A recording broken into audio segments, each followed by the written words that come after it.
même beau, hein, les gens. Regarde ce qu'ils voient. Ah, c'est pas pire. Il est beau ton gilet, il sent bien. Moi, j'avais peur d'avoir entendu. Non, c'est pas printemps, un peu. Ouais, hein? Parce que tu sais, quand ils ont fait des vidéos, c'était pas trop sûr. OK. Non, j'aime ça. L'année prochaine, ça sera Demain. Demain, je vais être tout en noir. On va savoir des vidéos. Alors, on va commencer. On est prêts, hein? Ouais. Alors, bonsoir, bienvenue. Alors, je crois qu'on va commencer la soirée immédiatement. Il est 19h. Bonsoir, bienvenue. Mon nom, c'est Anne Pelletier. Je suis conseillère en consultation publique à la Ville de Québec et ça me fait plaisir de vous accueillir à cette séance d'information sur le dépistage du plomb dans l'eau potable pour les propriétaires concernés, soit dans certains secteurs de la cité Limoilou et de la Haute-Saint-Charles. Je remercie aussi les gens qui sont en salle de s'être déplacés ce soir. Alors, bienvenue, on est bien contents.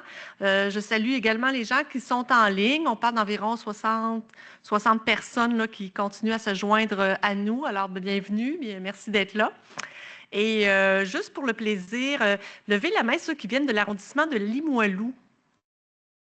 Parfait, 3 quand même. Et le reste, c'est toute la Haute-Saint-Charles? La cité Limoilou. Ah oui, la cité Limoilou. Non, non, vous avez raison. Voilà, je vous reconnais bien. Très bien. Puis la Haute-Saint-Charles. OK. Ah, ça fait plus sens. OK. Vous étiez beaucoup moins nombreux à être convoqués que la cité Limoilou. Là. Je pense que la proportion était vraiment assez notable. Alors, avant de commencer la séance, je veux quand même vous présenter les gens qui m'accompagnent ce soir. Alors, en ligne, tout à l'heure, je vais avoir ma collègue Sayana Kuyong qui va m'aider pour la lecture des questions en ligne et pour les commentaires également. Assis à l'avant, alors, vous avez Madame Christine Beaulieu, qui est chimiste et directrice de la division qualité des eaux et des laboratoires. Nous avons également Mme Christelle Brouillette, qui est ingénieure au même service. Et nous sommes accompagnés de Jérémy Larouche, le chimiste, du même service. Alors, vous voyez, on a beaucoup de spécialistes là, pour répondre à vos questions et vous présenter le sujet de la soirée. Je vous mentionne, c'est difficile de ne pas le voir, là, que la séance est enregistrée afin que nous puissions garder trace de la rencontre. J'ai plusieurs personnes qui m'ont appelé, qui m'ont dit, bon, c'est les Canadiens ce soir, je ne peux pas être là. Alors, est-ce que vous enregistrez la séance? On a dit oui. Il y a beaucoup de monde qui vont revisionner, je pense, demain la séance qui est enregistrée. Alors, ça sera sur le site web de la participation citoyenne, sur le site de la Ville de Québec. Alors, ça sera facile à aller la visionner, même pour vous, si vous voulez la voir une deuxième fois ou envoyer le lien à votre voisin ou locataire. L'objectif de la soirée, donc, c'est vraiment de vous présenter le programme d'élimination du plomb dans l'eau potable ainsi que les techniques de dépistage et de répondre à vos questions. Puis là, vous me faites dire comment ça se fait qu'on est si peu nombreux. En fait, vous êtes quand même suffisamment nombreux. On a envoyé 1800 lettres à l'arrondissement de la cité Limoilou ainsi que la Haute-Saint-Charles combinés. Alors, c'est des cartons d'invitation sous enveloppe avec adresse spécifique. On en a fait aussi mention sur le site web de la Ville. Alors, c'est la façon qu'on a utilisée pour vous rejoindre. Et finalement, le déroulement, c'est assez simple. Présentation par nos spécialistes. Par la suite, questions et réponses de nos spécialistes. Alors, on aura les questions en alternance avec vous en salle et les personnes également en ligne. Est-ce que vous avez des questions sur le déroulement? Est-ce que ça vous semble assez clair? Oui? Ah, très bien. Alors, je vais passer tout de suite le micro à Mme Brouillet.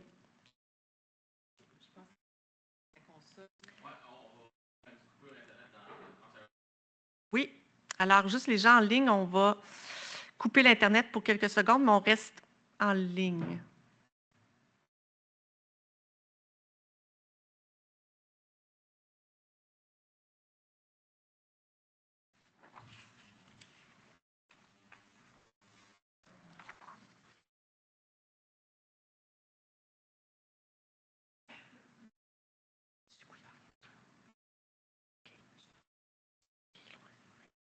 En attendant, pour les personnes en salle, je voudrais nommer 2 autres personnes de ressources qui vont nous soutenir pour les questions. Alors, on a d'abord Mme Sharon Baker à l'arrière, qui est commis spécialisée. Elle sera là pour prendre vos noms, coordonnées, si jamais il y a des questions qui sont trop pointues, puis qu'on a besoin de communiquer avec vous par la suite. Alors, elle est présente. J'ai aussi M. Guillaume Couillard, qui est directeur de section Opération Entretien des réseaux d'égouts et d'aqueducs, qui est présent également. Alors, il pourrait se lever durant la soirée pour compléter une réponse là, si nécessaire. Alors, merci de votre présence. C'est bon? C'est bon? Merci. Parfait. Je tiens à vous remercier de vous être présenté ce soir à notre séance d'information, que ce soit justement en salle ou en virtuel, là, par le biais de le web, de cette nouvelle technologie qui nous facilite la vie, qui nous permet de rejoindre davantage de personnes. On vous a convié ce soir à venir nous joindre pour qu'on puisse justement discuter du programme d'élimination du plomb dans l'eau potable, un programme qui est en place depuis 2020 au niveau de la ville, qui est chapeauté par un règlement municipal. On sait que c'est un sujet qui peut être relativement sensible, tant au niveau des aspects santé que ça peut impliquer d'avoir des branchements qui sont en plomb, que par rapport à l'aspect réglementaire comme tel, de devoir remplacer son branchement. Donc, pour nous, c'est vraiment très, très important de pouvoir vous rencontrer, de pouvoir discuter avec vous de ces enjeux-là qui peuvent vous préoccuper. Puis, ce qu'on tient aussi vraiment à mettre de l'avant, c'est que cette séance d'information-là, elle est voulue, elle est pensée pour vous. Donc, je vous invite cordialement à nous faire part justement de vos questions, de vos préoccupations quand on arrivera à la fin de la séance d'information pour que nous puissions y répondre de notre mieux et faire en sorte là, que vous puissiez ressortir d'ici, dans le fond, avec le maximum d'informations qui va être propre à votre situation à vous. Donc, sur ça, je vais laisser la parole à mes collègues, tous deux hautement spécialisés et hautement impliqués au niveau du programme d'élimination du plomb. Et ils vont faire une petite tournée là, pour vous expliquer puis contextualiser le programme en soi. Merci beaucoup, Christine. C'est moi qui vais commencer la présentation. Je vais vous parler en premier des exigences réglementaires. Ah, plus fort? Juste un peu plus fort. Parfait. Ah, ça, toujours le problème, hein? Donc, ce qu'il faut expliquer, c'est que dans le fond, la norme pour le plomb dans l'eau potable a changé. Elle a beaucoup évolué dans le temps. Donc, comme vous pouvez voir présentement à l'écran, ça fait depuis 1984 que le règlement québécois sur la qualité de l'eau potable nous exige de suivre la quantité de plomb dans l'eau. Au départ, la concentration permise en plomb était de 50 microgrammes par litre. Cette norme-là a été révisée à la baisse en 2001 pour la mettre à 10 microgrammes par litre et plus dernièrement a été révisée encore en 2020 pour la baisser à 5 microgrammes par litre. Donc, pourquoi est-ce que cette norme-là baisse de plus en plus? C'est en raison des nouvelles études qui sortent, qui nous permettent de voir que jusqu'à présent, on n'a pas trouvé de seuil de plomb où on se dit qu'à partir de ce niveau-là, c'est sécuritaire d'en avoir. Donc, on tend de plus en plus à vouloir l'éliminer le plus possible. Santé Canada a recommandé d'abaisser la norme en plomb à la fin des années 2010, en 2017, en 2018, et le gouvernement du Québec a décidé d'aller de l'avant avec ça et a modifié la réglementation, ce qui oblige les municipalités à réviser leur façon de faire puis à s'assurer que l'eau qu'elles distribuent respecte cette norme-là. Donc, étant donné le changement de la norme en plomb dans l'eau potable, la Ville de Québec a mis en place le programme d'élimination du plomb dans l'eau potable. Donc, l'objectif du programme, il y en a plusieurs, d'abord remplacer les canalisations en plomb qui lui appartiennent. Donc, toutes les sections en plomb qui appartiennent à la Ville vont être remplacées pour éliminer cette source de plomb-là. Parce que ce qu'il faut bien comprendre, c'est que le plomb, il n'y en a pas à la sortie de l'usine de traitement d'eau. C'est vraiment plus loin dans les canalisations, là où il y a des branchements qui partent de la canalisation principale et qui vont vers la résidence, ou si la section est en plomb, c'est là que l'eau se contamine en fond, se charge en fond. Le deuxième point, le deuxième objectif du programme, c'est d'interdire les branchements d'eau potable non conformes.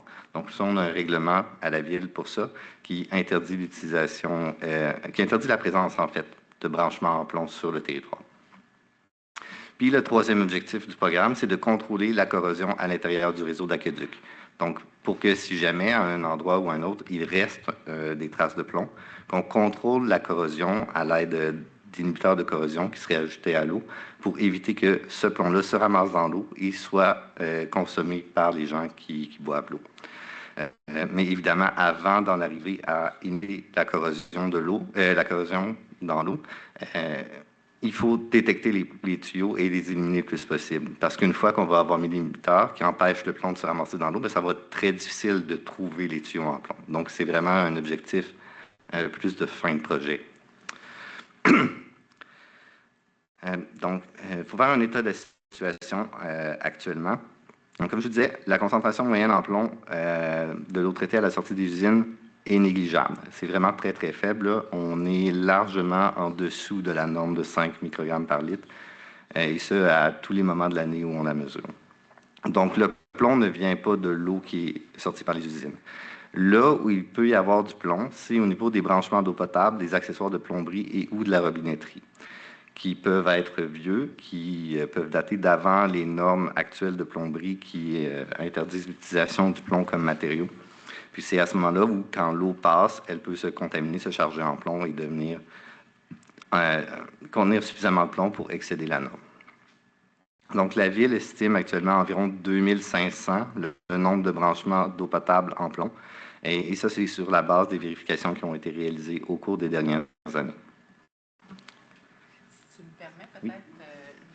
Si vous me permettez, l'ajout d'une petite statistique intéressante quand même, d'un point de vue d'exposition au plomb. On considère que normalement, par rapport justement à la libération du plomb, il y a de 50 à 75 du plomb, lorsqu'on en trouve, qui est vraiment associé au branchement de service. C'est pour ça que le programme d'élimination du plomb s'est vraiment concentré à venir travailler sur les branchements.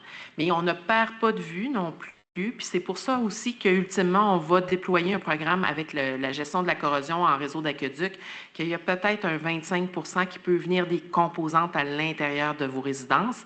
Puis le programme d'élimination du plomb ne s'adresse pas du tout à la plomberie domestique de votre propriété. C'est uniquement sur le branchement de service. Mais c'était pour vous donner un petit topo là, par rapport à la répartition des sources de plomb possibles. Donc, merci beaucoup, Christine.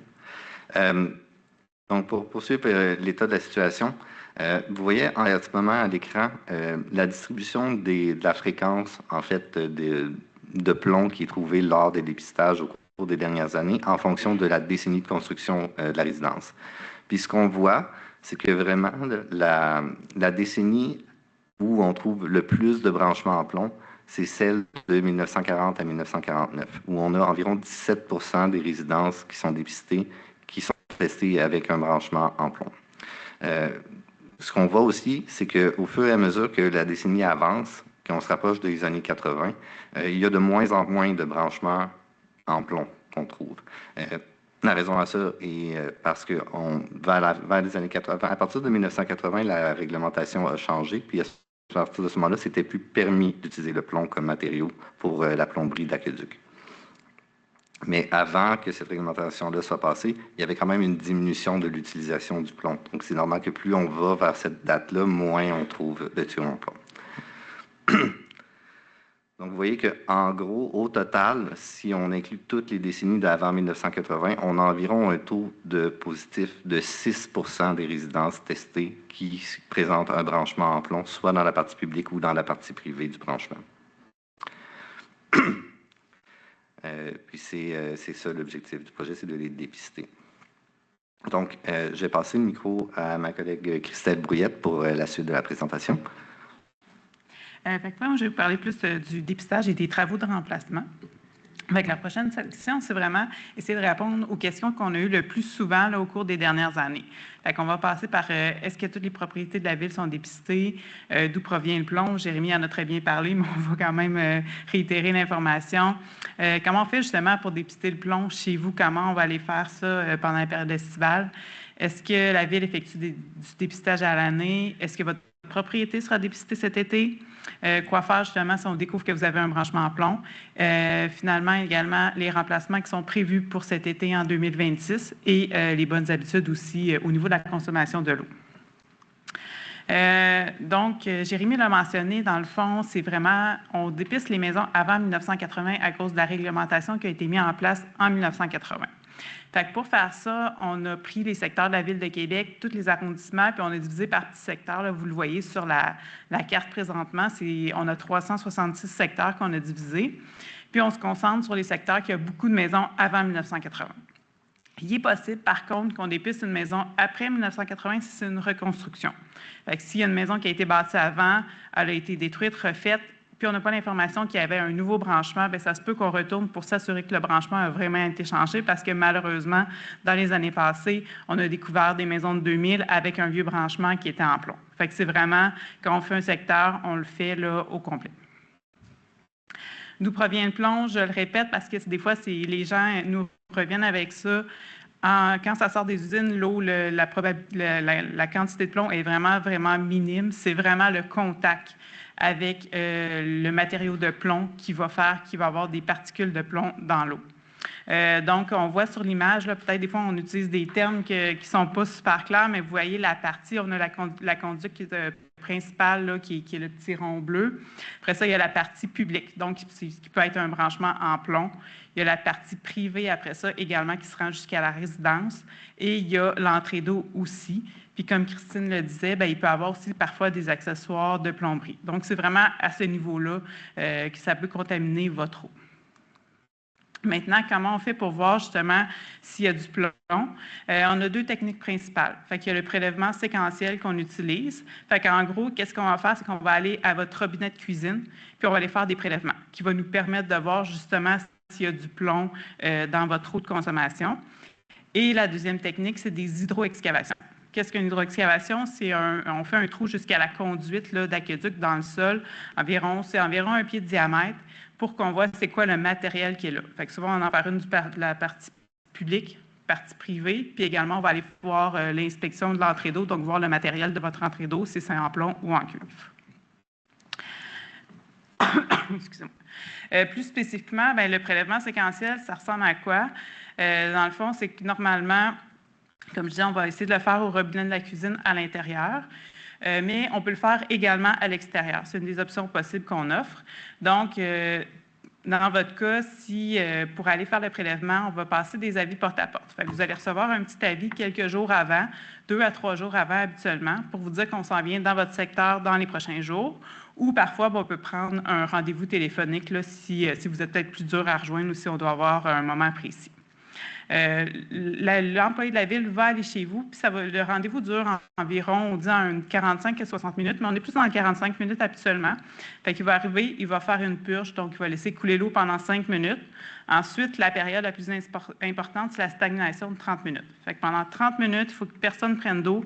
Il faut que l'eau reste vraiment dans les tuyaux pour qu'après ça, quand on puisse faire les prélèvements, ça puisse nous indiquer à quelle place est le plomb. Fait que c'est pour ça qu'on disait prélèvement d'eau, la quatrième étape. On prend de 3 à 6 bouteilles qui permettent justement, ces bouteilles-là, avec des temps différents, nous permettent de savoir à peu près où se trouve le plomb. Donc, ça nous donne quand même une super belle précision. Par la suite, on rapporte les bouteilles au laboratoire de la ville, c'est analysé et par la suite, vous allez recevoir une lettre conforme ou que ce soit conforme ou non conforme, vous allez recevoir une lettre. On parle habituellement d'un 60 jours ouvrable. En début de saison, habituellement, on est plus dans le 30 jours, mais plus la saison avance, on accumule un petit peu les retards. Fait que dans un 60 jours, vous allez avoir l'information là, si votre branchement est en plomb ou non.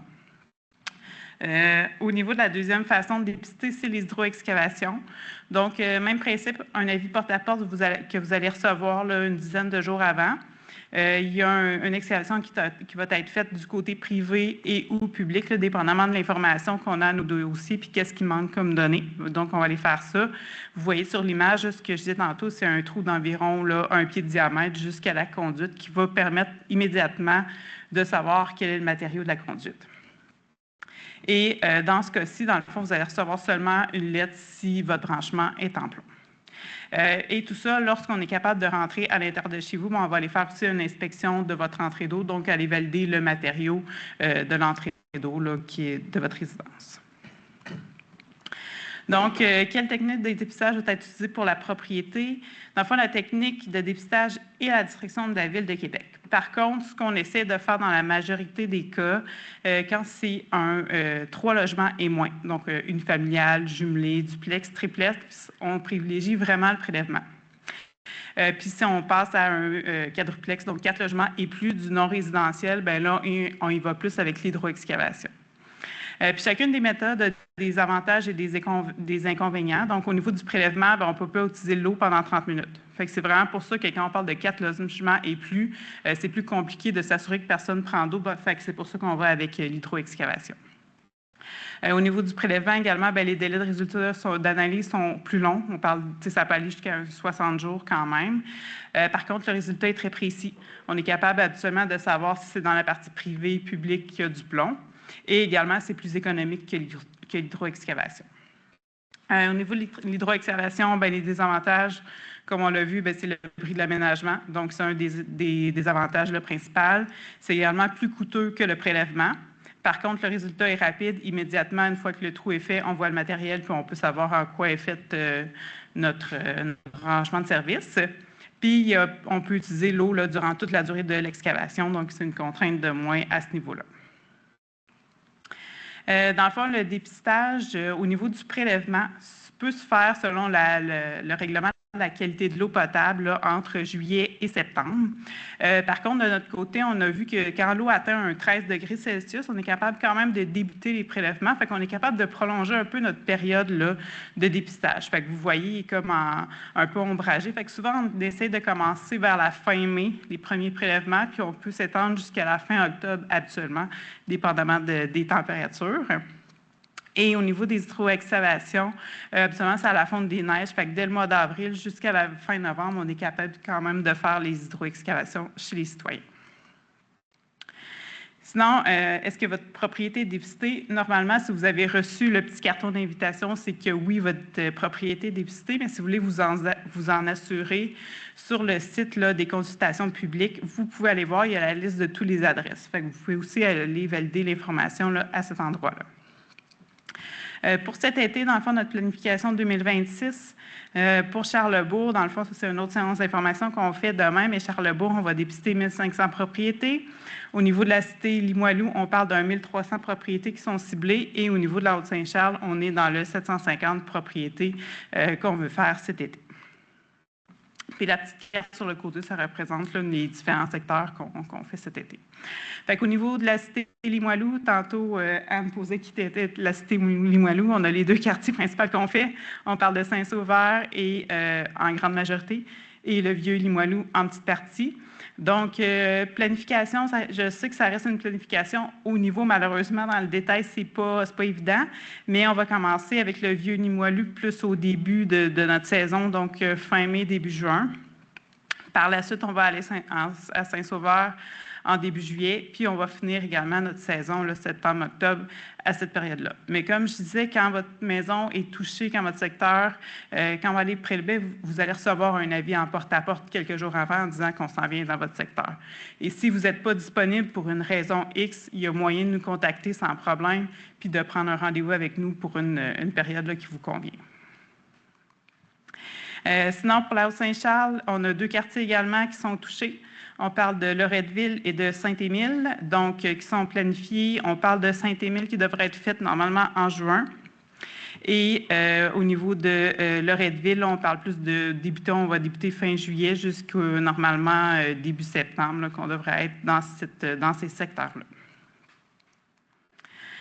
Sinon, pour les remplacements qui sont prévus au niveau des remplacements publics, donc ça, dans le fond, c'est des branchements qu'on a trouvés normalement dans l'été précédent ou dans les autres années précédentes. Donc, si on en trouve cette année, bien, ils devraient être faits l'année prochaine ou dans les années ultérieures. Donc, cet été, il y en a environ 50 remplacements qui sont prévus. Qui sont répartis dans 3 arrondissements. Fait que dans la cité Limoilou, on a une 50aine de branchements là, qui vont être remplacés cet été, donc possible que peut-être dans votre secteur vous envoyez, ou pas nécessairement votre secteur, mais autour de vous. Beauport, on a 3 branchements de prévus, et Charlesbourg, il y a un branchement également qui va être remplacé cet été. Sinon, Jérémy, je te donne la parole. Oui, exact. Comme au hockey, on est bien concept. Oui, c'est ça. Pardon. Donc, pour continuer dans les questions que vous pourriez vous poser, qu'est-ce qui se passerait si jamais il y a un arbre dans la propriété puis qui est dans la zone des travaux? Si jamais il y a un arbre sur la propriété qui empêche ou qui pourrait nuire à l'accès aux tuyaux, au branchement en plomb, c'est la foresterie urbaine qui va se charger d'évaluer le dossier. Donc, ils vont vérifier, faire une inspection des arbres qui sont touchés. Ils vont vérifier si l'arbre serait, par exemple, en mesure de survivre aux travaux ou si le fait de creuser ferait en sorte qu'il va mourir de toute façon. Il va analyser les différentes options pour être capable de le conserver. Si jamais il faut l'abattre, ils vont se charger de l'abattre. Puis à ce moment-là, ils vont planifier un remplacement d'un nouvel arbre. C'est sûr que c'est quelque chose qui est regrettable de devoir couper des vieux arbres. Malheureusement, dans les cas où il y a la santé qui est en jeu, on préfère ne pas prendre de chance. Sinon, une autre question, qu'est-ce qui se passe si jamais il y a un branchement en plomb à votre demeure? À ce moment-là, la Ville fournit un pichet filtrant qui est muni d'un filtre pour éliminer le plomb dans l'eau, pour minimiser l'exposition au plomb. Question qu'on se fait poser parfois, est-ce que je peux quand même utiliser l'eau pour autre chose que manger, comme par exemple prendre la douche? Oui, il n'y a pas de problème, c'est vraiment la consommation qu'on veut minimiser l'absorption de plomb. Au niveau des travaux de remplacement, si le plomb est du côté public, c'est la Ville qui va se charger de faire les travaux pour le remplacer dans les 4 ans qui suivent le dépistage. Si le plomb est du côté privé, donc du côté du propriétaire de la résidence, c'est le propriétaire qui a 4 ans pour faire le remplacement. À ce moment-là, le propriétaire doit faire une demande de permis pour faire le remplacement du branchement et il est éligible à une subvention allant jusqu'à 2 500 $ pour aider à la réalisation des travaux. Un point qu'on veut vous mentionner aussi, si jamais il y a à la fois du plomb du côté privé et du côté public, on vous recommande à ce moment-là d'attendre que le remplacement soit fait du côté public en premier avant de faire les travaux du côté privé. On se fait aussi parfois demander si ce serait possible de coordonner les travaux de la Ville avec l'entrepreneur pour faire le remplacement les deux en même temps pour que ce soit plus facile. Malheureusement, c'est quelque chose qu'on a essayé, puis c'est pas quelque chose qui est vraiment réalisable. Ce qu'il faut comprendre, c'est que parfois, c'est les équipes des travaux publics qui font les travaux du côté public. Et puis, parfois, il y a des urgences sur le réseau. Il y a des bris, il y a des situations qui demandent une intervention rapide, ce qui fait en sorte que les travaux qui pourraient être planifiés la journée où votre entrepreneur a été choisi et avisé, il faut que tu viennes faire les travaux, ils ne pourront pas être là. Donc, ça crée énormément de confusion, ça crée beaucoup de problèmes. Et c'est pour cette raison-là qu'on ne peut pas coordonner les travaux, malheureusement. Une autre question, quoi faire après un remplacement? Donc, lorsque l'eau va être mise en service, ce qu'on vous recommande de faire, c'est de retirer l'aérateur, qui est le filtre qui est au bout de la champlure de votre robinet, puis de laisser couler l'eau à grand débit pendant 20 minutes. Donc, l'objectif de ça, c'est de déloger les petites particules de métal qui pourraient avoir été délogées par les vibrations, par les travaux qui ont été faits lors du remplacement, pour éviter qu'ils viennent se ramasser dans la photo ici qu'on voit, dans le filtre, puis que l'eau qui passe à travers votre robinet soit en contact avec les particules qui ont été ramassées de cette façon-là. Puis on vous recommande aussi évidemment de nettoyer ces aérateurs-là, qui peut être une bonne pratique en fait de le faire une fois par année, là, les dévisser, les laver à l'envers, on les remet, puis il n'y a pas de problème. Parlant des bonnes pratiques, vous pouvez vérifier, si vous voulez, la nature des matériaux à la valve d'entrée d'eau. Donc, on vous a mis ici à l'écran un code QR que vous pouvez scanner avec un téléphone intelligent. Ça va vous amener vers une procédure pour faire un autodépistage de votre entrée d'eau. Les branchements en plomb sont quand même très caractéristiques. Là. Ils sont assez faciles à reconnaître. Donc, si jamais vous voulez le faire en arrivant chez vous, vérifier votre matériau à l'entrée d'eau, ça peut déjà vous donner une idée. C'est sûr que ça ne remplace pas un dépistage, mais si vous notez la présence de plomb, vous pouvez nous aviser à ce moment-là, puis on va peut-être pouvoir prendre action plus rapidement. Sinon, après une longue période de non-utilisation, on vous recommande de faire couler l'eau froide jusqu'à ce qu'elle soit fraîche avant la consommation. Ça, en fait, c'est quelque chose qui est une bonne pratique régulière. En fait, par exemple, quand vous vous levez le matin, si ça fait 8 heures que l'eau stagne dans la tuyauterie, on vous recommande de la laisser couler jusqu'à ce qu'elle soit fraîche. Le but étant d'avoir l'eau qui vient directement de la conduite et non pas l'eau qui a pu stagner pendant 8 heures de temps dans la tuyauterie. Autre parenthèse par rapport à ça, on vous recommande toujours de ne jamais boire l'eau chaude. hein, parce que l'eau chaude n'est pas considérée comme de l'eau potable. Celle qui vient du chauffe-eau, il pourrait y avoir de l'accumulation de métaux dedans, étant donné la présence du chauffe-eau, l'accumulation peut-être de micro-organismes qui ont pu se développer à la chaleur. Donc, on va recommande toujours d'utiliser l'eau froide pour cuisiner. Vous réservez un pichet d'eau au réfrigérateur pour la consommation peut être une option intéressante si, par exemple, vous n'aimez pas le goût, l'odeur de chlore, ou si vous préférez avoir de l'eau très, très froide, c'est quelque chose qui peut aider. Donc, le chlore se dissipe très vite au frigidaire si vous laissez le pichet 1 heure. Après ça, il n'y a essentiellement plus d'odeur de chlore. Puis, si jamais vous avez présence de plomb, ou si jamais vous croyez que c'est quelque chose qui peut vous arriver, l'utilisation d'un pichet avec un filtre NSF 53, qui est certifié pour l'enlèvement du plomb dans l'eau, peut être quelque chose qui peut être fait. Ces pichets-là sont disponibles dans les magasins grande surface. Ils peuvent être achetés par toute personne qui voudrait en avoir un. Ça ferait le tour des bonnes pratiques. On serait rendu à la période de questions. Merci. Parfait. Merci beaucoup alors à Jérémy, Christelle et Christine. Alors, on va prendre les questions. Quelques consignes pour faciliter, pour que tout le monde puisse bien entendre. Il ne faut pas oublier qu'avec les caméras, on a une cinquantaine de personnes qui sont en ligne. Alors, on va prendre toujours les questions pour les personnes en salle au micro, afin que les personnes en ligne puissent entendre votre question. Et souvent, les questions que vous posez, c'est souvent une autre question que quelqu'un aurait la même question. Alors, c'est le fun d'avoir les réponses pour tout ce monde-là. Alors, donc, question au micro. Également, peut-être nommer le secteur dans lequel vous êtes, ça peut faciliter la précision des réponses. Pas plus compliqué que ça. Pour les gens en ligne, vous pouvez aussi vous adresser à nous avec l'aide de l'outil Q&R, donc l'outil questions-réponses. Alors, vous devriez voir 2 petites bulles avec le Q&R dans le bas de votre écran.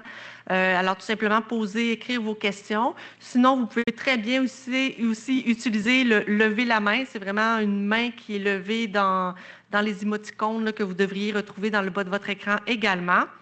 Et nous n'avons pas personne en téléphone, alors on va laisser faire pour ces consignes-là. Alors, écrivez-vous vos questions, levez la main afin qu'on vous donne le droit de parole pour qu'on puisse vous entendre.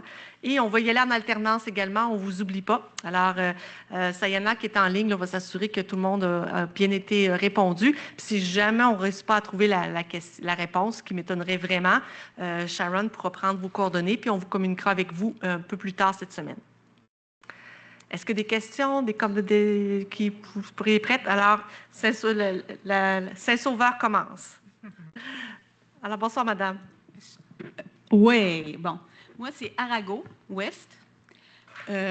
Premièrement, on a une entrée d'eau à changer parce qu'elle est très vieille. Est-ce que je fais venir mon plombier? Je vais voir sur le site c'est quelle sorte. Si c'est au plomb, est-ce que j'attends que vous ayez fait les travaux? Ça fait beaucoup de questions, hein? Ce que j'aurais tendance à vous dire, c'est que moi, je vous inviterais quand même à tester l'autodépistage pour déjà vous donner une appréciation Le quoi? L'autodépistage, le code QR qu'on vous a présenté dans l'une des diapositives. Fait que comme ça, vous allez pouvoir déjà visuellement voir ce qu'il y en est.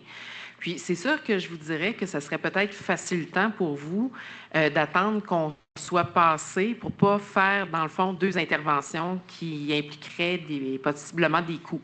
S'il y a un remplacement à faire du point de vue de votre branchement privé à vous, bien, considérant qu'il faut avoir le permis, puis que vous puissiez réaliser les travaux, puis que vous allez être éligible aussi à la subvention, bien, ça peut être facilitant pour vous. Mais comme je ne connais pas ça, là, c'est une poignée, hein, l'entrée d'eau? Oui. Bien, ça, je vous dirais, il y en a de tous les modèles. Fait que c'est vraiment... Le plomb, il vient... Normalement, c'est après la valve d'arrêt. C'est en dessous de ça, normalement, qu'on va voir le plomb ou le cuivre. OK. Fait que, mais par contre, même si vous voyez du cuivre, ça ne veut pas dire qu'en dessous de la terre, c'est nécessairement du cuivre qui continue. Ça peut donner une indication. Par contre, les travaux, si vous voulez les faire cet été, là, je ne me souviens plus, Arago, c'est exactement, si on le faisait plus au début ou à la fin, mais dès la fin mai, début juin, on commence des prélèvements. Vous pouvez communiquer avec le 3-1, puis on peut prendre un rendez-vous plus tôt, là, si vous voulez qu'on prenne un rendez-vous, la première semaine de juin, au moins vous seriez correct, fait que vous allez avoir une réponse relativement tôt, puis vous pourrez peut-être au courant de l'été ou à l'automne, à ce moment-là, faire vos travaux. Notre maison, c'est 1852. Mais ça ne veut pas dire nécessairement que c'est en plomb, mais vous avez quand même des chances que ça puisse être le cas. Le fil dont vous parlez, c'est Brita? Oui. Un filtre Brita Last Long, Oui, puis ou Long Last. OK, vous en avez? il est à là? l'entrée, si vous voulez voir, effectivement, là, Sharon OK. pourra vous le montrer. Puis c'est nous, petit. on a un lot avec un bloc sur Victoria. Je ne sais pas s'ils ont reçu, mes locataires, ils ne m'ont pas parlé qu'ils ont reçu cette enveloppe-là. Non, c'est juste les propriétaires qui l'ont reçu. On ne l'a pas envoyé au Fait que là, locataire. vous savez que vous allez aussi tester Victoria dans notre bloc. S'il est dans notre secteur défini, là, je ne connais pas toutes les rues Ben, par nous, cœur, c'est mais... au point. OK, fait que C'est oui, un oui. lot, Oui, trois oui. logements. Parfait. Fait que oui, Entre- on va... ah oui, effectivement. Puis, tu sais, même des fois, on a des cas de 2 entrées d'eau par logement. Bon, on teste les 2 entrées d'eau à ce moment-là. Là. Fait que oui, on va toutes les tester, puis on va, quand on est dans votre secteur, on De toute devrait façon, les nous, faire. on peut ouvrir si le locataire. Parfait. Oui, ben On oui, s'en c'est ça. occupe, là. C'est parfait. Puis, considérant que vous avez peut-être potentiellement plusieurs entrées d'eau, advenant le cas que, mettons, que toutes les entrées d'eau soient non conformes, c'est une subvention qui est attribuée par branchement remplacé. Donc, ce n'est pas un montant maximal de 2 500 $ pour un propriétaire, mais c'est vraiment 2 500 $ au maximum par branchement remplacé. Mais je crois que les entrées d'eau dans le bloc, il y a eu beaucoup de rénaux plus là. Je pense qu'ils sont... Mais il faudrait que j'y trouve. Mais je pense qu'ils ont été changés. OK. Mais il resterait le tuyau. C'est ça. Qui est à Mais en tout cas, l'extérieur. merci beaucoup, parce que c'est des bonnes nouvelles. Je pense que c'est tout là. J'en ai pas. S'il y en a d'autres qui viennent... Merci pour vos questions. On poursuit. Bonsoir. Bonsoir, Sébastien Boisvert. Donc, est-ce que les diapositives sont disponibles? C'est ma première question. Oui, ils vont être disponibles, même, je crois, je peux demander à Sayana qu'elle dépose ce soir sur le site. Elle a accès à la présentation. OK. Puis, j'ai pris en note 3 logements et moins, c'est prélèvements entre juillet et septembre. Puis, j'ai aussi pris en note, moi, je suis dans le Vieux-Limoilou, puis ça dit mai jusqu'à début juin. Puis là, mai jusqu'à début juin, ça chevauche pas avec juillet-septembre, donc je suis confus. Oui. Dans le fond, ce qui se passe, c'est que le prélèvement de l'eau potable au niveau du règlement sur la qualité de l'eau potable du Québec doit être fait entre juillet et septembre. Par contre, on peut dépister pour la présence de branchements en plomb en dehors de ces périodes-là. Ce qu'il faut s'assurer de notre côté, c'est que la température de l'eau est suffisante pour que le contact de l'eau permette au plomb de passer en solution. OK. Et ça, c'est une température d'au moins 13 degrés Celsius. Ce que typiquement, on obtient vers la fin mai dans la ville de Québec. C'est pour ça qu'on est capable d'étendre la période de prélèvement plus longtemps que la période réglementaire qui, elle, couvre l'entièreté du Québec. Par exemple, à Chibougamau, avant le mois de juillet, il fait froid. Merci beaucoup, ça répond à ma question. Merci, M. Boisvert. Puis, Sayana vous mentionne que malheureusement, notre site est en maintenance ce soir. Mais non, soit qu'il y a du plomb, on est distrait par... Voilà, nos techniciens écoutent la partie de hockey. Alors, ça sera seulement demain matin pour la présentation, mais elle sera sûrement en ligne en plus de l'enregistrement. Bonsoir. Bonsoir, le quartier Saint-Sauveur, Oui. Rue Saint-Mathias. J'aimerais savoir si l'école primaire qui est tout près fait partie de de votre enquête. Normalement, nous, on a fait beaucoup de caractérisation dans les écoles dans la décennie 2010 à 2020, où on a été faire les vérifications pour les branchements de services. Puis on avait même fait quelques points à l'intérieur là, des écoles en particulier. Sauf que maintenant, depuis qu'il y a eu une révision là, de la norme qui est appliquée par le règlement du Québec, c'est vraiment la responsabilité des directions d'écoles et des centres de services scolaires de s'assurer que les points d'eau qui sont à l'intérieur des écoles comme tels sont conformes. Et quand on a à ce moment-là une indication qu'on a des points d'eau qui sont non conformes puis que ça pointe pas seulement au point d'eau, mais peut-être au branchement, là, à ce moment-là, nous, on est interpellés puis on s'en va faire une investigation supplémentaire pour aller corroborer la situation. OK. Par rapport aux branchements dont vous parliez, qui ne sont pas forcément directement... Je ne parle pas des branchements entre la maison et la rue, mais les branchements qu'il y a dans les rues. Oui. J'imagine qu'on peut remonter loin. Si je vous ai bien écouté, ça voudrait dire que c'est pas forcément parce que dans une rue, il pourrait ne pas y avoir de plomb, mais dans une autre rue voisine qui est en amont, il pourrait y avoir... Ce que je pourrais vous dire, c'est que normalement, quand on regarde, on disait tout à l'heure que le problème du plomb, c'est un problème de contenant et pas de contenu. Là. L'eau potable comme telle est bel et bien exemple de plomb à la sortie de l'usine. Nous, on a fait quand même un historique pour savoir notre réseau d'aqueduc. Ça veut dire toutes les canalisations qui circulent dans les rues, s'il y avait encore des canalisations qui pouvaient être problématiques. Puis l'inventaire qu'on en a fait nous indique qu'on n'a pas de canalisation dans les rues qui sont en plomb.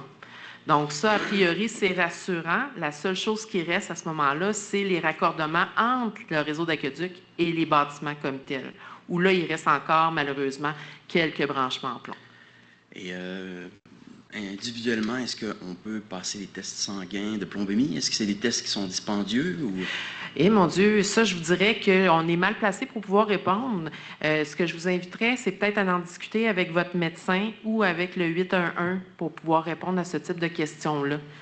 Mais je vous dirais que de façon générale, a priori, à moins que vous ayez des symptômes puis que vous ayez déjà consulté votre médecin vous aurait peut-être déjà aiguillé à investiguer ce type de présence-là au niveau de votre formule sanguine.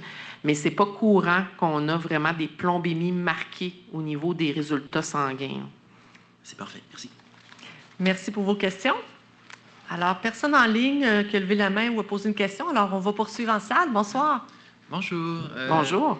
J'avais cru comprendre qu'il y allait avoir, s'il y avait des dépistage de plomb dans l'eau, qu'il allait avoir un filtre qui allait être fourni.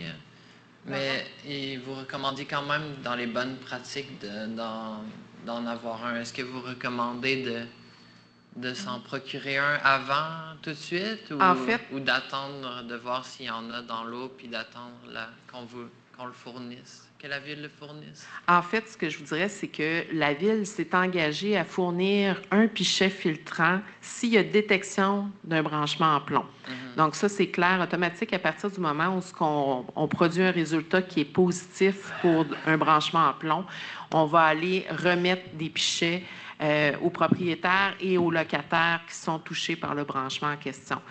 Quand on parlait sur la dernière diapositive sur les bonnes pratiques, c'est que pour certaines personnes, ça peut être un élément rassurant d'avoir un pichet filtrant. Sauf que là, ça demeure un choix personnel par rapport à ça, d'autant plus si on n'a pas produit de résultats qui sont indicateurs d'un branchement non conforme. Donc, c'est purement une question de choix. C'est pour ça qu'on vous donnait les indications pour la nature du fil qui pouvait être utilisé là, pour pouvoir justement là, être sûr de capter le plomb. Mais en soi, tant qu'il n'y a pas de résultat qui nous indique une non-conformité, c'est pas nécessairement, c'est pas requis. Sinon, le remboursement de 2 500 $, j'imagine que c'est pas rétroactif pour ceux qui ont fait un changement dans les dernières années. Malheureusement, non. Je suis désolée. C'est vraiment une mesure incitative qui a été appliquée et qui a été adoptée avec l'adoption du règlement municipal là, sur les branchements qui a eu lieu en 2020. OK. Sinon, je me demandais s'il y avait une corrélation de chance qu'il y ait du plomb dans les branchements par rapport à la longueur entre la distance entre notre maison puis le réseau d'eau. Je vais demander ça à notre chimiste statisticien, voir s'il a regardé cette question-là. J'ai regardé cette question-là et malheureusement, pour l'instant, je n'ai pas été capable de faire de lien entre la distance, en fait, entre la longueur du branchement entre la conduite principale et le mur de fondation. Je sais que, mettons, dans Saint-Sauveur, où est-ce que je suis, je pense qu'il ne doit pas avoir même pas 1 mètre entre ma maison. Puis bon, ben, à ce moment-là, ça, bonne nouvelle, parce que si jamais on trouve du plomb, et ça s'appelle ce qu'on appelle communément les emprises zéro, ça voudrait dire que s'il n'y a pas 1 mètre entre la conduite principale et le mur de fondation, ça voudrait dire qu'il n'y aurait essentiellement pas de partie privée. Donc, il n'y aurait pas de partie qui vous appartiendrait à vous s'il y avait du plomb, puis que les mesures sont effectivement de moins d'1 mètre, puisque ce serait très, très compliqué à gérer pour essentiellement ouvrir le trottoir. C'est les travaux publics qui se chargent du remplacement au complet. Okay, parfait. Ben, merci beaucoup. Merci beaucoup. Alors, M. Boisvert, juste avant, on a 2 participantes en ligne qui ont les mains levées. Alors, on va juste écouter leurs questions. Alors, Sayana, est-ce que tu peux nous ouvrir le micro de Mme Caroline Minot. Oui, Bonsoir, Mme Minot. Vous pouvez ouvrir votre micro. Bonsoir, vous m'entendez? Très bien. Oui, de Loretteville. Je voulais savoir si jamais il y a du plomb qui est détecté dans l'eau. Vous avez dit que c'était correct pour les douches et tout ça, mais pour tous les usages alimentaires qui ne sont pas directement de la consommation, comme faire la vaisselle, puis laver les fruits, les légumes, est-ce qu'on peut continuer de l'utiliser ou on est mieux de la filtrer? Oui, je peux la prendre. En fait, pour ce qui est du lavage de vaisselle, de laver les fruits et les légumes, il n'y aurait pas de problème à utiliser l'eau, même s'il y a des traces de plomb dedans. Là où on vous recommanderait d'utiliser de l'eau filtrée, ce serait au niveau de vraiment la cuisson. Donc, par exemple, si vous faites cuire vos pâtes, vous faites cuire du riz, à ce moment-là, on vous recommanderait d'utiliser de l'eau qui a été filtrée par un pichet filtrant, simplement parce que ces aliments-là, en cuisant, ont tendance à accumuler le plomb qui pourrait être dissous dans l'eau, et à ce moment-là, on se trouve à le concentrer. Donc, dans ces cas-là, on vous recommanderait d'utiliser de l'eau filtrée. Merci. Merci beaucoup. Sayana, est-ce qu'on en prend une autre en ligne, vu que c'est comme un petit moment que M. Mercier, je pense, attendait? oui. On a une question de M. Nicolas Fraser-McKee qui demande comment allez-vous faire pour savoir si c'est du côté privé ou public dans le quartier Saint-Sauveur, lorsqu'il n'y a pas de marge de recul avant? Lorsqu'il n'y a pas de marge de recul. En fait, je ne suis pas exactement sûr de comprendre la question, mais la façon dont on prélève les échantillons, c'est que tout d'abord, on prend des mesures pour connaître la longueur du tuyau. On vérifie ensuite le débit de l'eau, et en fonction de la longueur et du débit de l'eau, on prélève des échantillons à des temps précis d'écoulement. Donc, par exemple, si on sait que après 20 secondes d'écoulement, on commence à avoir l'eau qui est directement à partir du mur de fondation, mais on va prendre une bouteille après 20 secondes pour vérifier si, à partir du mur de fondation, il y a une concentration en plomb qui croît par rapport à ce qu'on avait au départ. Puis si on sait ensuite, par exemple, qu'après 30 secondes, on est rendu dans la partie publique, mais on va prendre un autre échantillon à 30 secondes pour vérifier si là, la quantité de plomb est plus élevée. Puis en comparant les échantillons entre eux, c'est comme ça qu'on est en mesure de vérifier dans quelle section du tuyau il y a plus probablement du plomb. Peut-être pour préciser aussi, si on parle de la marge de recul, là, donc on peut spéculer sur le fait que probablement on serait dans une longueur de branchement qui serait très, très, très courte. Donc, on serait probablement essentiellement dans l'emprise municipale. Mais à ce moment-là, s'il y a une détection de plomb, bien, de toute façon, notre équipe des travaux publics va aller procéder, dans le fond, à l'excavation pour faire le remplacement.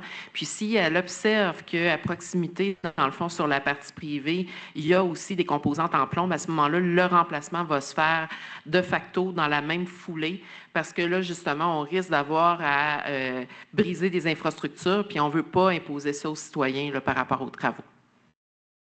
Merci pour les questions complètes. Alors, on va passer à M. Boisvert et ensuite, on ira en ligne pour 2 autres questions. Ma question, c'est plus une question de définition pour bien comprendre. Le branchement privé, est-ce que ça correspond à la portion du branchement qui est sur mon lot, sur le lot privé du citoyen? On va vous montrer, dans le fond, l'image qu'on avait présentée au début, ce qui est peut-être un peu plus clair, là. Oui. Fait que dans le fond, il y a la partie publique qui est vraiment là, la section jusqu'à l'emprise, ce qui n'est pas nécessairement la valve d'arrêt. Souvent, la valve d'arrêt peut vous donner une indication là, de la partie publique, mais malheureusement, ce n'est pas à 100%.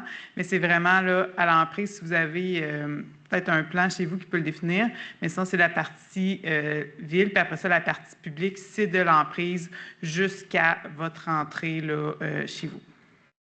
C'est la partie privée ici qui va jusqu'à votre entrée d'eau.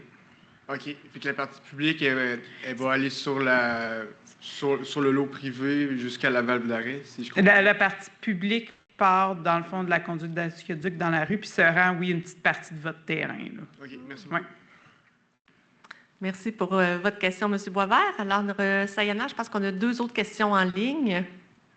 Oui, on a une question écrite puis 2 mains levées. Je vais poser la question écrite avant. Monsieur Depeinte, souhaite savoir si mon tuyau d'entrée est en cuivre, est-ce que je suis conforme côté privé? Mon voisin d'en face me dit qu'il y a une entrée en plomb et qu'il ne veut pas payer pour le remplacer. Il dit également qu'il boit de l'eau en bouteille. Est-ce que le fait qu'il ait une entrée en plomb peut affecter mon entrée et contaminer mon eau? Normalement, les entrées de service pour les propriétés, c'est des entrées des canalisations qui sont distinctes. Donc, il pourrait y avoir un voisin que son entrée de service pourrait être, son branchement pourrait être en plomb, mais que le vôtre soit conforme. Donc, il n'y a pas une, je dirais, une adéquation systématique sur l'ensemble d'une rue que s'il y a un branchement en plomb, l'ensemble de la rue a été fait avec des branchements en plomb. Au niveau des branchements en cuivre, c'est sûr que si à l'intérieur de votre résidence, vous voyez que la canalisation qui vient se raccorder à votre valve d'arrêt est en cuivre, c'est une bonne indication. Toutefois, malheureusement, on a déjà été confronté sur le terrain à des situations où il y a eu des remplacements partiels qui ont été faits, malheureusement, dans le cas où les conduites ont brisé avec le gel ou autre, puis qu'il y a eu des remplacements, mais de petites sections, puis qu'il reste peut-être encore des sections en plomb sur la partie privée qui vous appartient. Donc, c'est pour ça qu'on préconise quand même si vous avez à l'intérieur une canalisation en cuivre, de faire le dépistage, surtout avec le prélèvement, pour qu'on puisse s'assurer qu'il n'en reste pas de traces au niveau des tronçons. Puis, bien, pour votre voisin qui ne veut pas remplacer son branchement, puis qui consomme son eau embouteillée, je comprends sa réserve par rapport à ça. Malheureusement, le règlement est fait de telle sorte que tous les branchements en plomb sur le territoire doivent être remplacés parce qu'il faut prendre en considération qu'un branchement d'une propriété, ça a une durée de vie qui est quand même assez élevée. C'est très, très rare qu'on a vraiment une obligation de le remplacer, à moins d'avoir un bris qui est associé au gel ou par rapport à un travail de rénovation qui a embouti la conduite. Donc, si on veut s'assurer de pouvoir remettre à niveau l'ensemble de notre réseau d'aqueduc et de ses composantes, on se doit absolument de faire le remplacement pour faire en sorte que les générations futures, qui vont être les prochains acheteurs, vont avoir une canalisation qui va être exempte de plomb. Merci pour les questions. On poursuit, Sayana? Oui. Avec M. Gauvreau, hein? Exact. Merci. Vous allez pouvoir ouvrir votre micro, M. Gauvreau.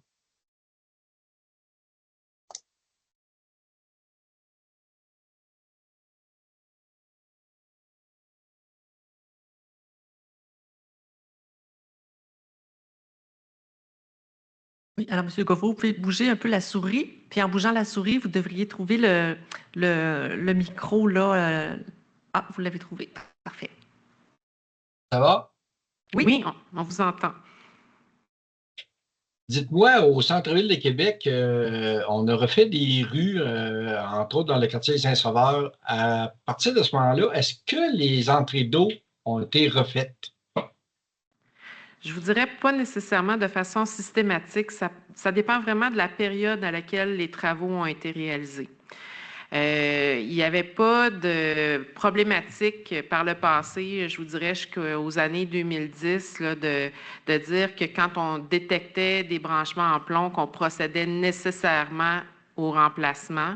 C'est vraiment avec l'abaissement des normes, avec l'avancement de la connaissance par rapport au risque d'exposition au plomb, où on en est venu à prendre cette décision-là de faire de façon systématique le remplacement des branchements.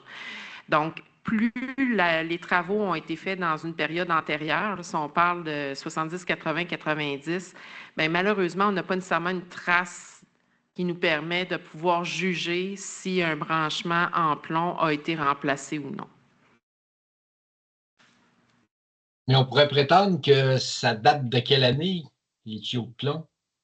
Il y en a, je vous dirais, dans toutes les périodes. C'est sûr que quand on regardait au niveau de la distribution là, des décennies qui étaient plus vulnérables, là, mon collègue va nous remontrer la distribution. C'est sûr qu'au niveau de 1940 à 1949, c'est là où on en dépiste le plus, parce que c'est la période de la Deuxième Guerre mondiale, puis où les matériaux nobles, le fer, le cuivre et ainsi de suite, étaient vraiment priorisés pour l'utilisation de l'effort de guerre. Donc, c'est venu expliquer un petit peu là, la popularité de l'utilisation du plomb pour les canalisations d'aqueduc. Mais comme vous pouvez remarquer, dans les décennies antérieures, puis même un petit peu après, il y a quand même la possibilité d'avoir du plomb. Puis c'est une question, je vous dirais, de choix financier, parce que c'est un matériel qui est généralement moins cher que le cuivre et que selon si c'était des autoconstructions ou non, bien, ça pouvait être un choix qui pouvait être intéressant là, pour les propriétaires de l'époque. Est-ce que je peux vous poser une dernière question? Je pense que vous pouvez. Oui. Moi, je demeure sur la rue Saint-Benoît au centre-ville. Et dans ma rue, il y a un encart qui appartient, c'est-à-dire un massif qui appartient à Hydro-Québec. À ce moment-là, est-ce que c'est problématique pour ces tuyaux-là, pour le remplacement, mettons? J'aurais envie de poser la question à notre ingénieur du service des travaux publics qui pourrait peut-être répondre, voir si ça complexifie la chose. Donc, Monsieur Guillaume Couillard. J'ai de rectifier, je ne suis pas ingénieur. Ah non, mais, j'espère que je ne t'ai pas insulté. Non, pas du tout. Les chambres d'Hydro-Québec, les conduits sont d'une complexité un petit peu plus grande, mais ça ne nous empêche pas de les supporter et d'excaver en dessous lors des remplacements. Donc, on croit ça au quotidien. Bien, merci beaucoup, Guillaume, pour la précision. Mais au moment où Hydro-Québec a fait leur massif, ils n'ont pas nécessairement remplacé les tuyaux. Guillaume revient. Effectivement, mais Hydro-Québec, ils font leur dock vers 900 mm de la surface, donc ils ne creusent pas à la même profondeur que nos conduites d'aqueduc. Fait que c'est normal qu'ils ne l'aient pas remplacé, puis ils n'ont pas la responsabilité de les remplacer non plus. Donc, ils utilisent nos rues pour passer leurs tuyaux, mais ils n'ont pas la responsabilité de l'aqueduc égout. Fait que c'est pour ça qu'ils ne remplacent pas nos infrastructures. Ah, c'est gentil, merci, bonne soirée. Merci.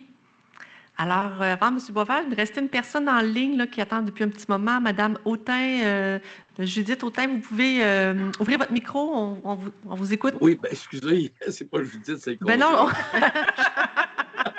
parce que en tout cas, excusez-moi, c'est parce que j'ai pas de truc là, comme elle là, pour aller citer, mais elle travaille dans l'école, puis moi, ben, c'est ça. En tout cas, peu importe, là, je ne rentrerai pas dans les détails.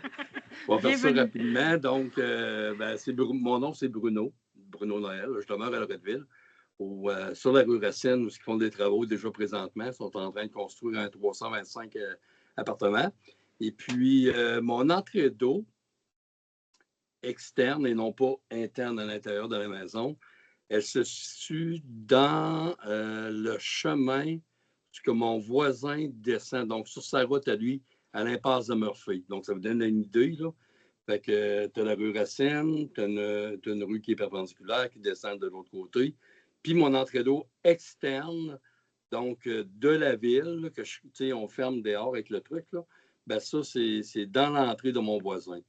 J'ai mon entrée d'eau à l'intérieur. Je pense qu'elle est en cuivre, mais je ne sais comme pas trop. Je ne connais pas trop ça, mais quand même, je vais le checker. Et puis, ma question était la suivante. Mais ça, à cause que c'est là, que ce n'est pas sur mon terrain, je ne sais pas comment ça que c'est fait de même, puis comment c'est anciennement, là, mais c'est une vieille maison, 1951, je crois que j'ai, là, au 523, en tout cas. Fait que là, je ne sais comme pas comment ça va se régler, cette histoire-là. Est-ce que ça va être sur ma responsabilité, mettons, qu'il y aurait, pas de la fonte, là, mais du plomb, d'assumer ça, ou ça va être à mon voisin, ou c'est la ville, parce que c'est quand même la ville qui installe des entrées d'eau, même à l'époque.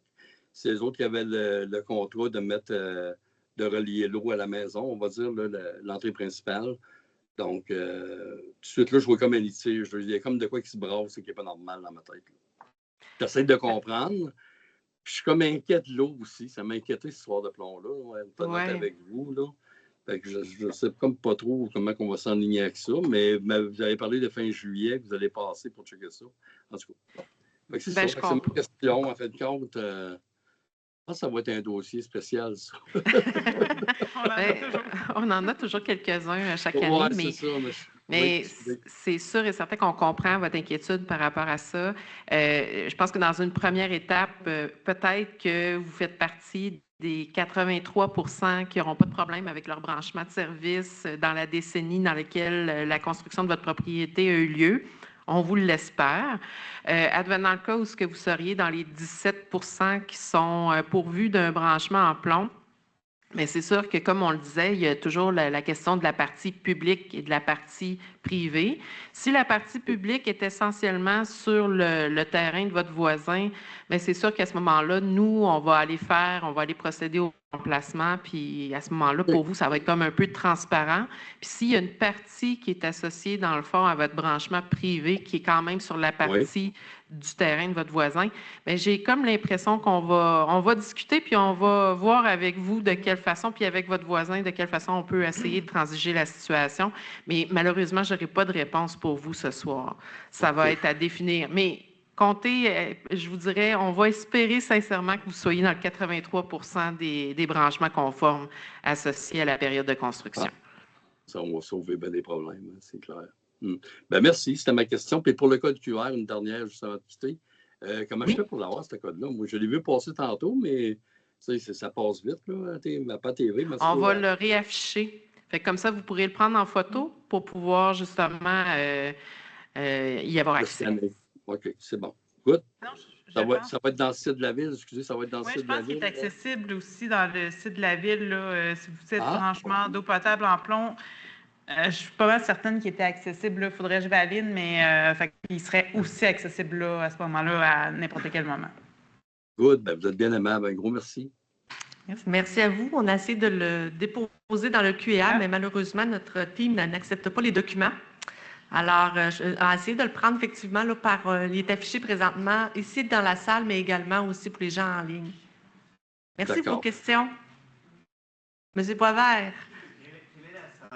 Quelle est la sensitivité et la spécificité du test par prélèvement? Je vais laisser le soin aux chimistes qui approuvent les résultats de vous donner ces informations-là. Spécifiquement, la sensibilité et la spécificité du test est difficile à faire parce qu'on a énormément de résultats négatifs. Puis quand les résultats sont négatifs, on ne creuse pas pour confirmer qu'ils sont négatifs. Donc, on n'est pas en mesure de vérifier le taux de vrais positifs et de faux positifs, de vrais négatifs et de faux négatifs. Donc, ce sont des statistiques qu'on a beaucoup de misère à calculer.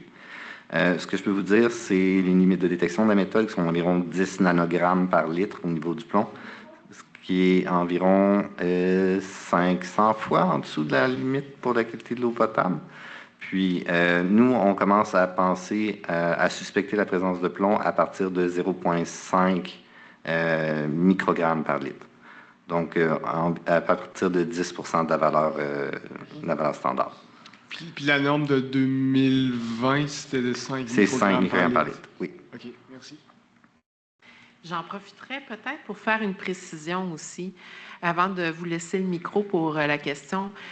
On parle de normes, on parle de règlement depuis le début de la séance d'information, mais il faut faire une distinction. Il y a ce qui est de la norme réglementaire du règlement sur la qualité de l'eau potable, qui dit que pour une période, pour le premier litre d'échantillon après 30 minutes de stagnation, la concentration à respecter est de 5 microgrammes par litre. Ça, c'est la norme réglementaire associée à l'aspect santé. Le règlement municipal, nous, qu'on a adopté pour pouvoir faire le ménage au niveau des infrastructures de la ville, c'est une norme qui vise à enlever tous les branchements en plomb. Et vous pourriez avoir un branchement en plomb, mais que la concentration en plomb soit inférieure à 5 microgrammes par litre. Donc, c'est pour ça que c'est quand même important de vous l'amener parce que vous allez peut-être avoir des résultats. On va peut-être vous envoyer une lettre pour vous dire que votre branchement est non conforme, mais que l'eau de votre résidence respecte néanmoins la norme du règlement sur la qualité de l'eau potable du Québec. Il y a vraiment une distinction à faire entre les deux. Merci beaucoup. Bonjour, Madame. je suis de Loretteville. Oui. Oui, actuellement, dans ma rue, on a des travaux de prévus qui vont commencer dans les prochaines semaines. Puis, on va refaire la rue, puis toute la tuyauterie, tout ça, sur une période d'à peu près 2 mois. Okay. Est-ce qu'à ce moment-là, il n'y aura pas moyen de faire une coordination pour pas que j'ai à refaire mon terrassement 2 fois et refaire toutes les choses, puis ensuite ça, refaire toute la rue, là, parce qu'on est toutes des maisons naturellement avec ACRG. Je sais que quand on parle des projets qui sont planifiés par le service de l'ingénierie, parce que c'est probablement des travaux qui sont planifiés avec le service de l'ingénierie, normalement, c'est sûr qu'on essaie de fonctionner par opportunité. Parce que là, on va avoir justement une tranchée, ça va être ouvert, puis il y a la possibilité de pouvoir justement solliciter l'entrepreneur qui réalise les travaux pour pouvoir compléter le remplacement privé. Toutefois, là, je vous dirais, il y aurait peut-être quelques vérifications à faire néanmoins là, pour vraiment vous assurer là, que ça puisse être réalisable dans cette séquence-là. OK. Deuxième question, à partir du moment où on a détecté du plomb, mettons, dans ma propriété, c'est quoi le délai pour me mettre en règle? C'est 4 ans. 4 ans. Okay. 4 ans à partir du moment où vous allez recevoir la lettre vous informant que votre branchement est non conforme. OK, parfait. Merci. Mais de rien.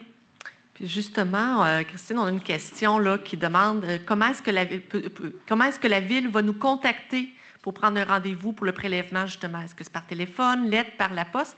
Si c'est par téléphone, la personne s'inquiète parce qu'elle dit, est-ce que la Ville elle a le bon numéro de téléphone? Mais dans le fond, on a plusieurs façons de contacter. Justement, quand on va dans un secteur, on va aller mettre des avis de porte à porte. Donc, à ce moment-là, vous allez savoir, on va aller cogner, on va essayer de vous rejoindre. Sinon, également, on va regarder si on a votre numéro de téléphone. On n'a pas le numéro de téléphone, tout le monde ne sont peut-être pas à jour, malheureusement, mais c'est notre plan B aussi. Et si vous n'êtes pas certain, quand vous allez recevoir l'avis puis vous avez une date précise, vous pouvez toujours appeler au 3-1 pour prendre un rendez-vous à un moment et à une date précise, là, sans problème. Ah, c'est très bien. Ça répond d'ailleurs à la question de M. Despentes qui habite justement à la rue Martel. C'est votre voisin. Alors, qui va être absent en juillet et au mois d'août. Alors, M. Despines, vous pouvez effectivement appeler pour avoir un rendez-vous. Puis, il demande, est-ce qu'on pourrait utiliser le robinet extérieur en mon absence pour les échantillons? Mais Tout à fait, oui. Si l'eau n'est pas coupée, bien sûr, puis s'il ne coule pas dans des conditions quand même qui vont bien, oui, c'est possible aussi de le faire à l'extérieur quand la personne n'est pas présente. Mais c'est sûr que, dépendamment de l'habitation, quand c'est une maison unifamiliale, ça va bien. Un triplex, c'est plus compliqué à ce moment-là. Merci beaucoup. On serait rendu à M. Michael, puis après, je passerai à vous, madame. Vous pouvez ouvrir votre micro. Oui, bonjour, vous pouvez m'entendre? Oui, oui. Merci. J'habite également à Lordsville. En 2023, il y avait des travaux majeurs dans notre rue. Ils ont remplacé toute l'infrastructure souterraine. Ils ont dit à l'époque qu'ils ont eu l'intention d'également vérifier les branchements pour le plomb. Mais nous n'avons jamais entendu si la vérification a été faite ou non. Est-ce qu'il y a moyen de vérifier si une vérification a été faite? Ce qu'on va faire, c'est qu'on va prendre votre question au niveau de la rue là, pour faire des vérifications, puis on va pouvoir vous revenir avec l'information. Fait qu'on va prendre votre nom pour qu'on puisse vous faire un suivi. OK. Vous avez mon nom, vous avez un moyen de me j'ai votre nom. Vous pouvez l'écrire même dans le QER qui n'est pas public. Alors, votre nom, tout simplement, puis votre adresse. Alors, à ce moment-là, on va communiquer avec vous. Ou si vous préférez par courriel, ça peut se faire aussi. On a vos coordonnées par courriel vu que vous êtes inscrit à l'activité. Oui, parce que ça marche.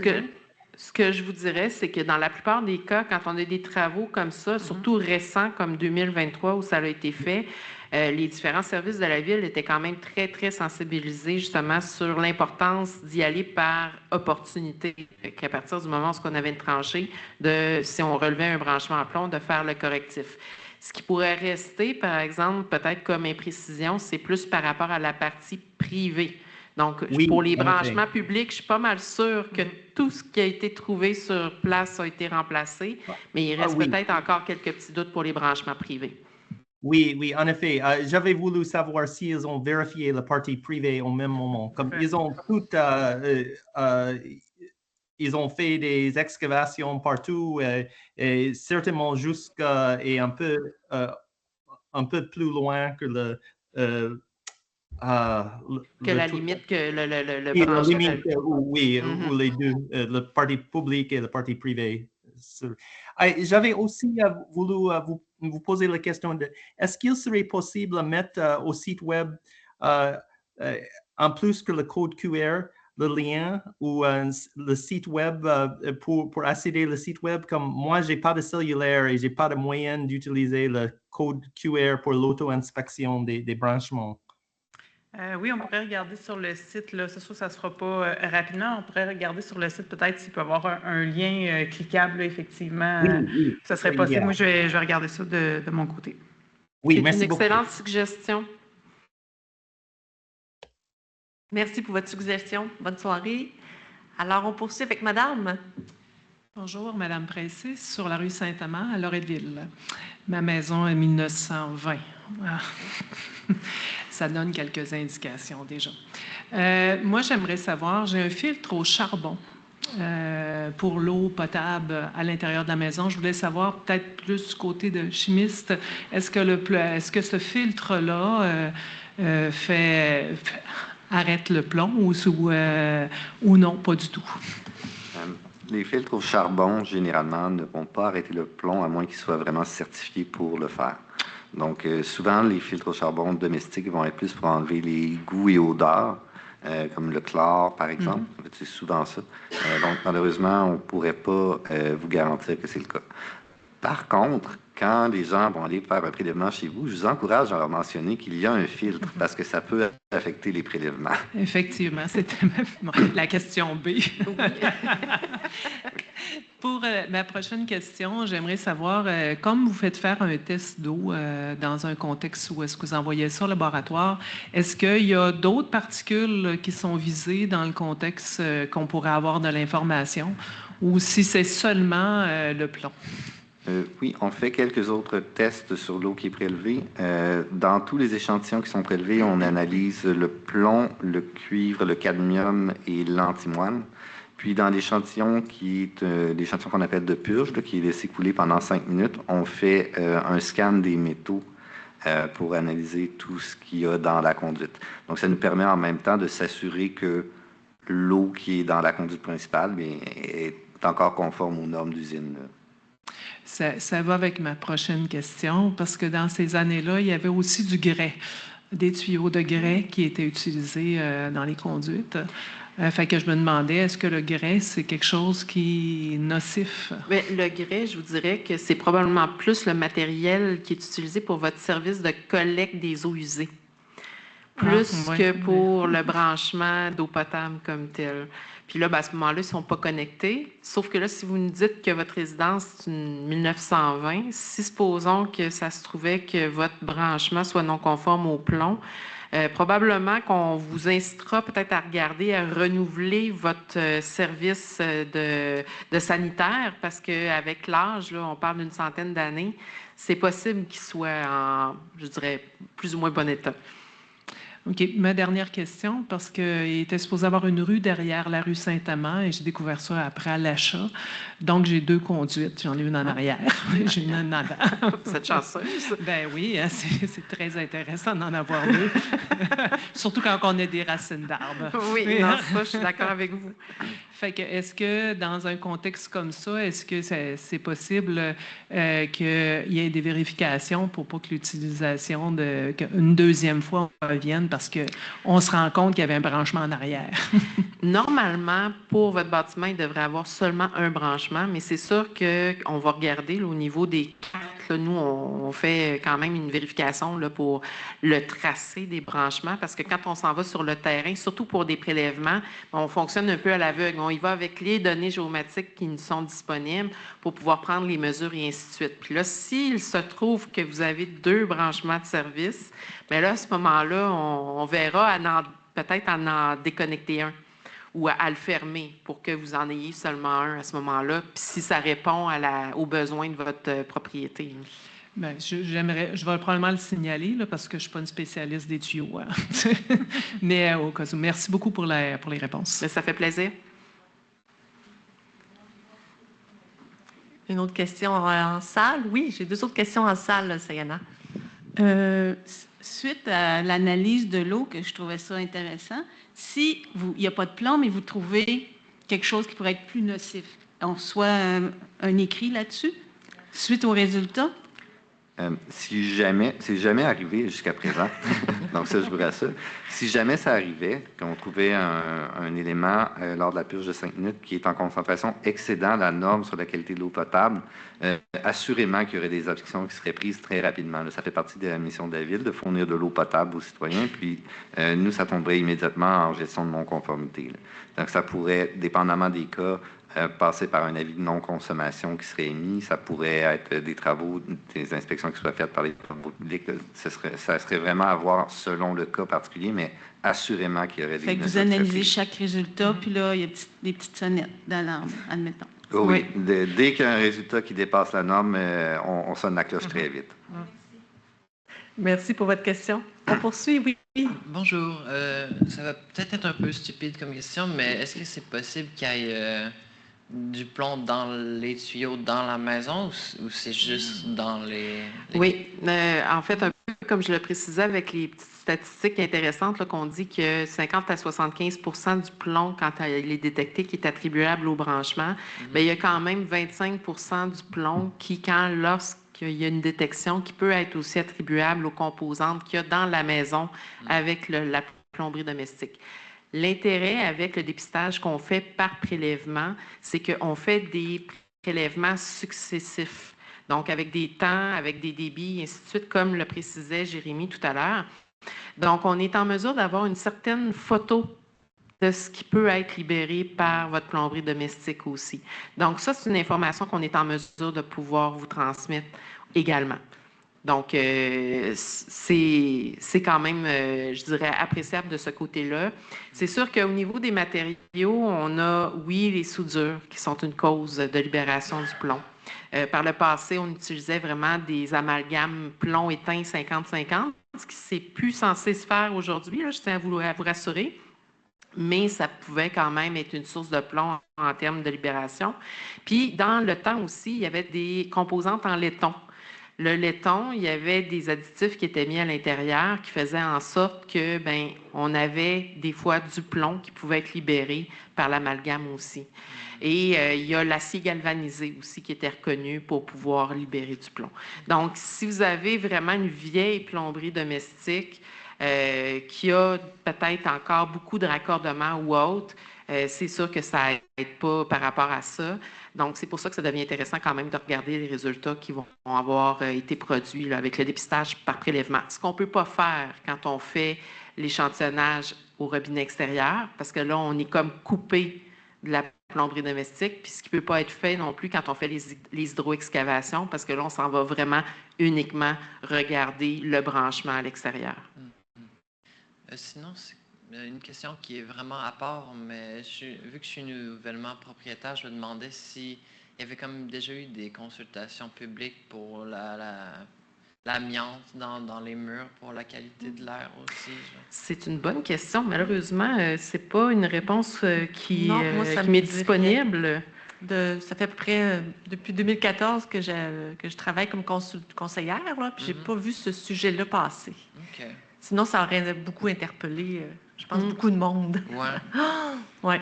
OK. Bonne question. Merci. Félicitations pour votre propriété. Oui.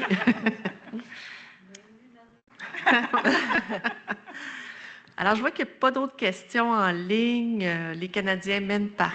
Non, c'est pas le bon écran. Non, on aurait une dernière question. Ils ont du plomb dans l'aile, peut-être. Ah, peut-être une dernière question. Une dernière question, allez-y. Une dernière encore, rue Saint-Mathias, dans le quartier Saint-Sauveur. Ça va déborder un petit peu ma question, mais c'est pas tous les jours qu'on a la chance de parler à des chimistes et ingénieurs. C'est beaucoup mieux qu'une recherche personnelle faite comme ça avec Google. On est d'accord. Bon, pour se débarrasser des toxines, le corps humain est une machine merveilleuse et travaille déjà. On est déjà fait pour se débarrasser des toxines. Mais on peut aider un peu le processus. Mais je me demandais si c'était quoi votre opinion personnelle ou de professionnel chimiste ou ingénieur ou même personnel? Est-ce qu'il y a des chélateurs qu'on peut ingérer? Eh mon Dieu!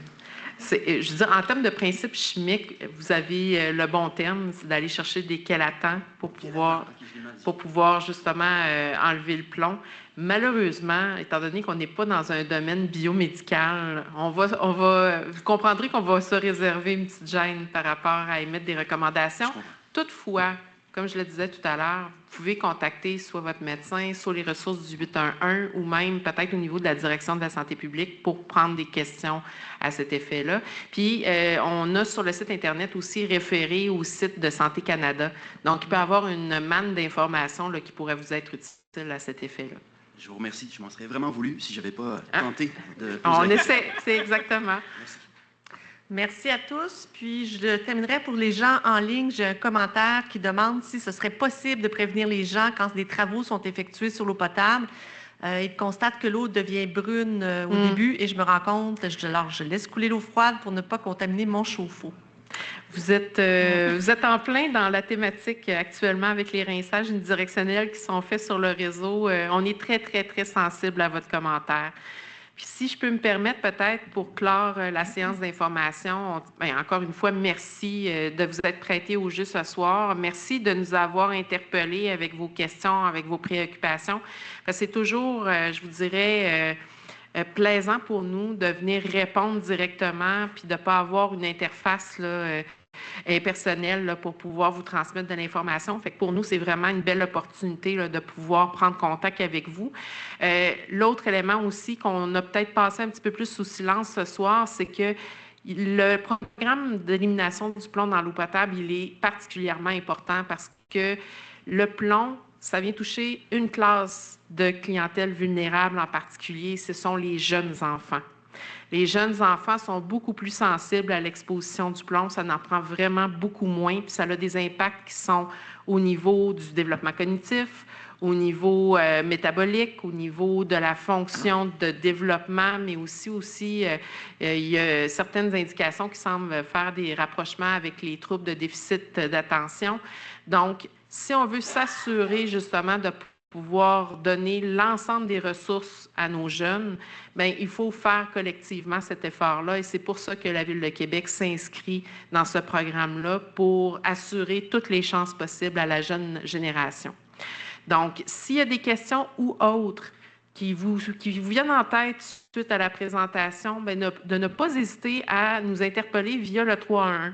De nous amener vos questions, puis ça va nous faire plaisir dans la mesure où on va avoir l'information disponible de pouvoir faire un suivi avec vous et de pouvoir répondre à ces questions-là. Merci à tous. Vraiment beaucoup. Bonne soirée.